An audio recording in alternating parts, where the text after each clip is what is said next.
Cornelius Tacitus, on his annals, mentions the crucifixion of Christus at the hands of Pontius Pilate. This is considered one of the most important non-Christian references, as Tacitus was a careful historian who was also generally hostile to Christianity. The pertinent excerpt, composed circa 116 AD, demonstrates remarkable historiographical sophistication in its presentation. Its relevancy has been called into question based on the interpolation hypothesis. Now, such notion has no basis whatsoever, and here is why. The figure of Jesus appears in Tacitus' Annals, published between 114 and 120 AD, with its decisively acerbic, pejorative, and unflattering description of Christianity, which certainly cannot suggest a corrupted or interpolated source at the hands of the Christians. If anything, it militates against the possibility of Christian interpolation. Open quotes. The founder of this sect, the Christians, Christ, had suffered the supreme penalty during the reign of Tiberius by order of the procurator Pontius Pilate. Momentarily repressed, the fatal superstition broke out again, not only in Judea, the origins of this evil, but in Rome itself. Close quotes, Tacitus, Annals 1544. So Tacitus calls Christianity exitiabilis superstitio, a fatal destructive superstition. Moreover, as we could read, it indicates Judea as the originem eius malis, or the origin of its evil. So the sect from his point of view. And this is when I'm going to double down on a point that I mentioned earlier on. I once again repeat, and this is pivotal, the historicity of Jesus was not an issue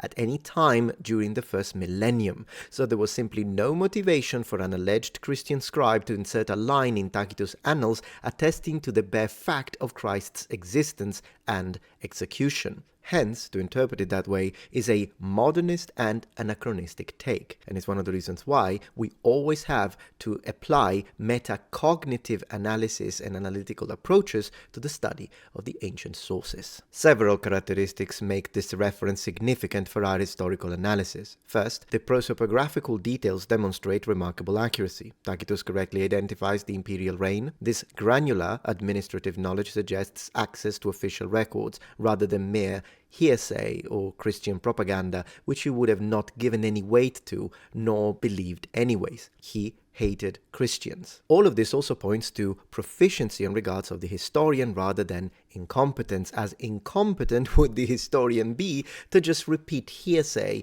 coming from the Christians. All of that without even confirming the accuracy of the statement that someone like Jesus Christ existed, a historian. This is the part where we can identify and delineate correctly the false narrative pushed by mythicists when they say that all of these sources, and the ones we still have to finish, are all not independent sources of Christian thought. Because what that would mean is that all of these professional ancient historians didn't know how to do their jobs, since writing down hearsay is utter incompetence. And even the most basic utilization of Occam razor would guard you against thinking that ancient historians didn't know how to be historians. At that point, I must say that I believe that these historians just repeated Christian hearsay, even though a lot of them had access to actual imperial archives, is a matter of believing it by faith. The evidence does not support such a take. I'll flesh out this point even more on section 10. Tacitus' methodological approach, as evidenced in his other works, particularly the Germania and History, demonstrates an ability to evaluate sources critically. His position as a senior Roman official, consul suffectus and proconsul of Asia, would have given him access to imperial archives and official documentation, such as the, for example, Commentarii Principis or the Acta Senatus. To think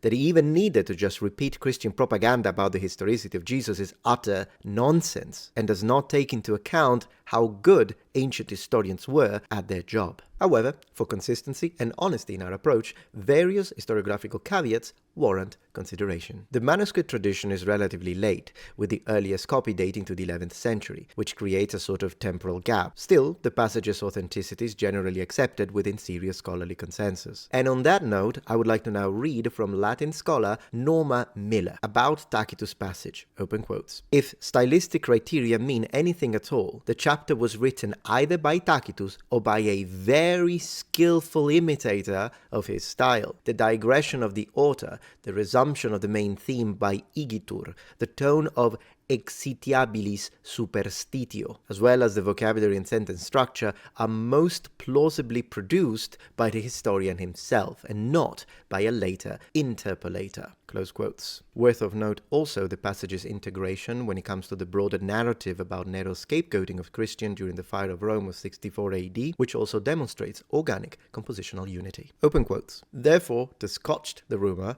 Nero substituted as culprits and punished with the utmost refinements of cruelty a class of men loathed for their vices, whom the crowd styled Christians, Christianos. Christus, the founder of the name, auctor nominis, had undergone the death penalty in the reign of Tiberius, by sentence of the procurator, procuratorem Pontius Pilatus, and a pernicious superstition, exitiabilis superstitio, was checked for the moment, only to break out once more, not merely in Judea, the home of the disease, but in the capital itself, where all things horrible or shameful in the world collect and find a vogue. Close quotes. Now, there is a considerable body of literature on this short passage in Tacitus, with the vast majority of scholars agreeing that it gives authentic information about the historical Jesus. Mythicists often argue that if the reference in this passage to Christ is genuine, then it would still not be an independent testimony of the existence of historical Jesus, because Tacitus would have heard this from Christians, or it would have been common knowledge at the time. In other words, what they are stating is that the historian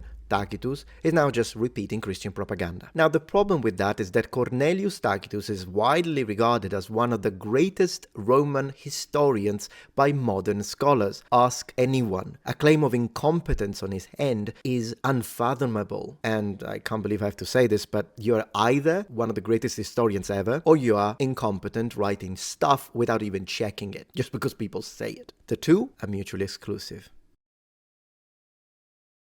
Pliny the Younger, the Roman governor of Bithynia et Pontus, now in modern Turkey, wrote a letter to Roman Emperor Trajan, or Trajanus, in 112 AD, and asked for counsel on dealing with the early Christians. Now let's review together this very interesting piece of administrative evidence. Open quotes. It is my custom, sir, to refer to you in all cases where I do not feel sure for who can better direct my doubts or inform my ignorance. I have never been present at any legal examination of the Christians, and I do not know therefore what are the usual penalties passed upon them, or the limits of those penalties, or how searching an inquiry should be made. Those who denied that they were or had been Christians and called upon the gods in the usual formula, reciting the words after me, those who suffered incense and wine before your image, which I had given orders to be brought forward for this purpose, together with the statues of the deities, all such I consider should be discharged, especially as they cursed the name of Christ, which, it is said, those who are really Christians cannot be induced to do. Important part. But they declared that the sum of their guilt or their error only amounted to this, that on a stated day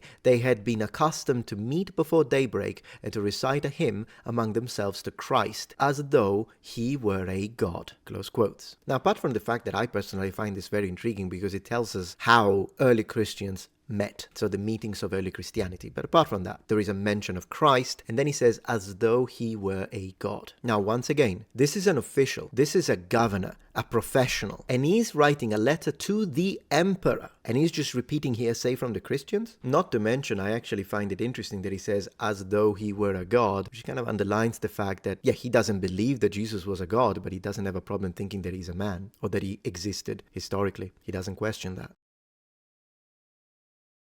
Lucian of Samosata, an important Hellenized Syrian satirist, rhetorician, and also a valid source in this discussion. Let's read this passage first and then we discuss it. Open quotes. Those poor people have convinced themselves that they are completely mortal and will live for the eternity. Therefore, they despise death, and most surrender themselves willingly. Moreover, their first legislator convinced them that they are all brothers to one another, after they abandoned the Greek gods, having transgressed all at once, and they worship that same crucified sophist and live according to his laws. Close quotes. This is once again one of those testimonies that mythicists attack by saying, oh, he probably was just repeating the words of Christians. But now the layers of historians and ancient people and writers that keep mentioning Christ but allegedly are not doing any source checking keeps piling up, and we are literally getting to a conspiracy theory level. Next. Gaius Suetonius Tranquillus was a Roman historian who wrote during